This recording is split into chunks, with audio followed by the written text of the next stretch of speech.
asalaamaaleykum mbooloo mi jërëjëf ci kàddu bi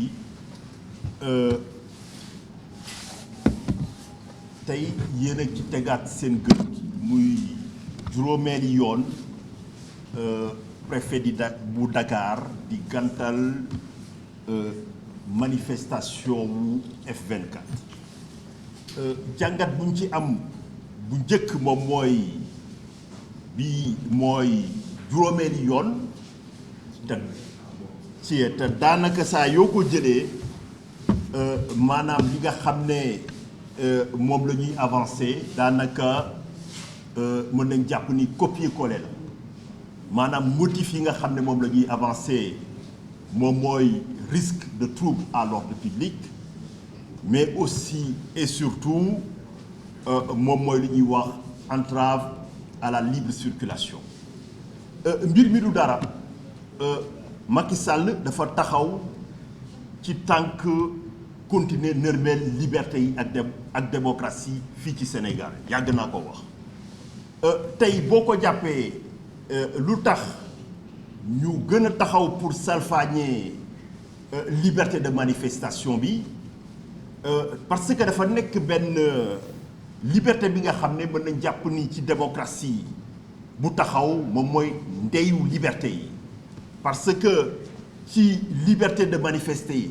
ci ngay mën a wone sa liberté d'expression ci ngay mën a wone say opinion politique yàgg naa ko wax Macky Sall day woote jàmm mais doxul jàmm tey décision bi da koy biral ndam préfet moo ko signé mën nañ jàpp ni day obéir ordre du ministre de l'intérieur bi nga xam ne moom mooy exprimer position politique wu Macky Sall mën nañ jàpp ni motivation yu ñu avancé ay motivation ultra juridique la parce que du dara li nga xam ne avancé nañ ko moo laale ci yoon li koy firnaal moom mooy yéen a ngi fàttaliku benn ci bañ yi nga xam ne bañaloon nañu ko ci manifestation yi mbirum tabaski la ñu wax ne ñu Sénégalais yi dañu nekk ci waajtaayu tabaski et que dañu génn ci ay événements bu ñu ñëwaatee di organiser maanaam dañuy gàllankoor waajtaayu tabaski bi mais tabaski nañu ba génn ci màggal di jub gàmmu ñu ñuy servir même motivation yi loolu tey lu muy dévoiler rek moom mooy ñoom maanaam loolu lay la woon pour ñoom beneen bi ci tegu moom mooy entrave à la libre circulation entrave à la libre circulation yàgg naa ko wax moom mooy tey manifestation bu nar a am ci benn bërëb bi nga xam ne même ñun membre F24 ngir ñu accéder fa dañ ñu nar a filtrer parce que day am ay barrières maanaam loolu nekkul manifestation bi nga xam ne day déplacé wu loolu tey lu muy firnaal du dara lu dul que Macky Sall ndaam annoncé na ni mu dafay dem mais taxaw na tem ngir nërmeel démocratie loolu nag du dara lu dul acte de provocation stratégie politique la moom mooy cokkaas tapas ak tegi tànk ci kaw nit ñi ba finalement ñu mën a réagir bu ñu réagiree li nga xam ne moom la wax ci discours 3 juillet bi da koy daal di mën a jëmmal wax na ko ba mu demee Touba nee na pare na pour dem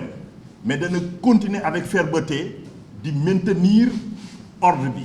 tey Sénégal est-ce que xel mën na daj raisonnablement que ñu jógee ci événement bu toy nii màggal coow jibu fa dara amut ñu ne tey ñun dañu mën a exprimer wu mu ne du fi amee loolu lu muy wane moom mooy risque de trouble à l'ordre public yi c'est pas quelque chose d'avéré d'une certaine manière parce que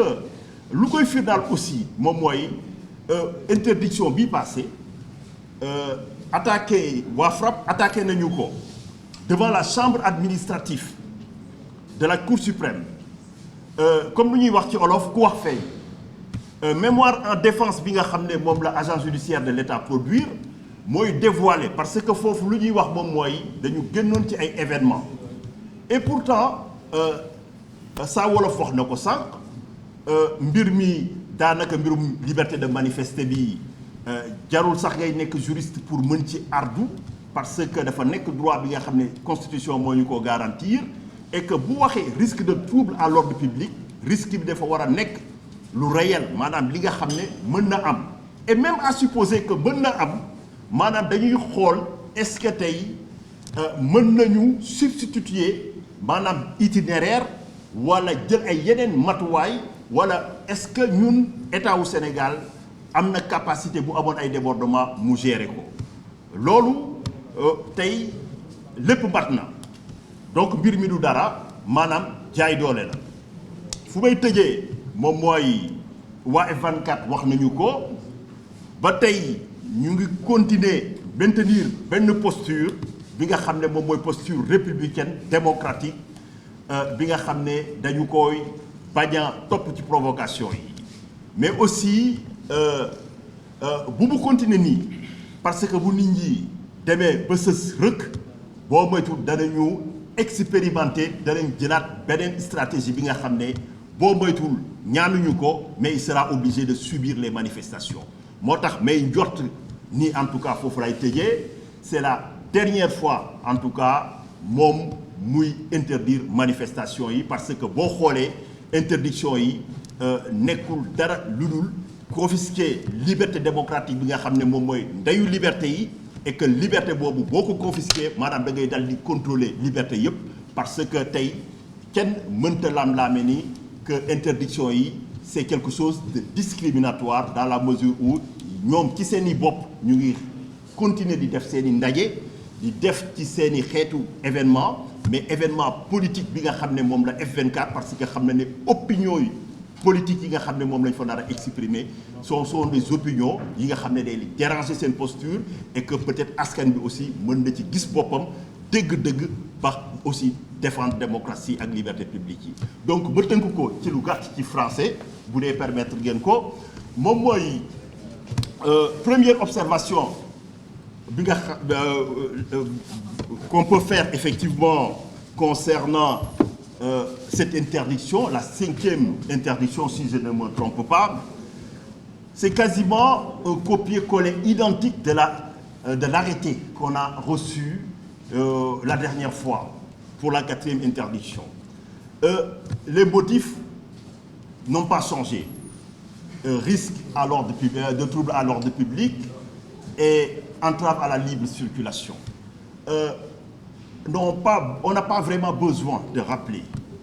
qu'il ne suffit pas seulement pour le préfet donc d'invoquer le risque de troubles à l'ordre public. La notion de risque en telle est insuffisante pour justifier une interdiction de manifester. Ça, ils le savent mieux que nous. Et la notion d'entrave n'est pas pertinente pour une manifestation qui n'est pas itinérante, qui est statique, qui devait se tenir dans un lieu clos parce que la place où devait se tenir la manifestation est une place close où même pour les participants, les leaders du F24, pour y accéder, il va falloir qu'ils fassent effectivement l'objet d'un contrôle. Donc tout cela dévoile une politique. C'est une posture délibérée de Macky Sall de poser des actes de provocation en confisquant la mère des libertés publiques qu'est le droit de manifester. Parce que de l'exercice de ce droit découle la liberté d'expression, la liberté d'opinion, mais aussi la participation aux affaires publiques. À ce rythme, moi, j'ose espérer, en tout cas, je crois fortement que Macky Sall n'est pas dans une logique d'organiser des élections pour 2024, pour la bonne et simple raison que du moment où aucune activité politique ne peut être autorisée, alors qu'on est à quelques encablures du démarrage de la supposée collecte des parrainages, peut-on raisonnablement croire que dans ce climat politique, effectivement, on peut s'acheminer vers des élections donc en février? Moi, je ne le crois pas. En plus de cela, maintenant, comment va-t-on élire un président sans pouvoir faire campagne ni tenir une manifestation politique? Donc, ça n'a pas de sens. Moi, je suis convaincu, effectivement, comme je l'ai toujours dit, que Macky Sall appelle à la paix, mais il pose des actes de nature, effectivement, à semer la discorde et à créer des tensions artificielles. Il est heureux que les leaders du F24, en tout cas, aient continué jusqu'à ce matin à maintenir cette posture effectivement républicaine et démocratique, mais en même temps, comme on dit, tout excès devient risible parce qu'à force effectivement de persévérer dans la confiscation des libertés publiques, malheureusement, le régime risque, s'il ne se ressaisit pas, de subir les manifestations. Et je rappelle, pour terminer, au préfet, et au ministre de l'Intérieur et au président Macky Sall qu'en démocratie, le rôle premier de l'autorité administrative n'est pas d'interdire les manifestations, mais plutôt de les encadrer. Dernier message que j'adresse au président Macky Sall, c'est que le 18-19 septembre vont s'ouvrir en tout cas les plénières de l'Assemblée générale des Nations Unies. Pour la dernière fois, en tant que président de la République du Sénégal, Macky Sall va monter à la tribune de ce cercle diplomatique pour s'adresser au monde entier et parler certainement de droits de l'homme et de démocratie. J'ose espérer qu'avant d'y aller, quand même, il va y aller avec la conscience tranquille et surtout pouvoir se mettre en adéquation au moment où il va prononcer son discours et regarder ses pairs du monde entier, les yeux dans les yeux, et parler de démocratie et de liberté publique. Et pour cela, il va falloir qu'il accepte de se ressaisir avant qu'il ne soit trop tard, parce que s'il continue à interdire les manifestations démocratiques au Sénégal, s'il continue à nous confisquer les libertés publiques, mais les Sénégalais n'auront autre possibilité, effectivement, que de s'inviter à l'Assemblée générale des Nations Unies, devant les Nations Unies, pour montrer à la face du monde, effectivement, qu'il y a un hiatus, un fossé, un monde entre le discours que Macky Sall va prononcer et la réalité démocratique. Et j'ose espérer, effectivement, que d'ici là, il va poser des actes, effectivement, à le mettre en concordance par rapport à cet ultime discours qui sera un discours que retiendra l'histoire pour sa participation et surtout, effectivement, sa présidence à la tête du Sénégal. Merci pour votre attention.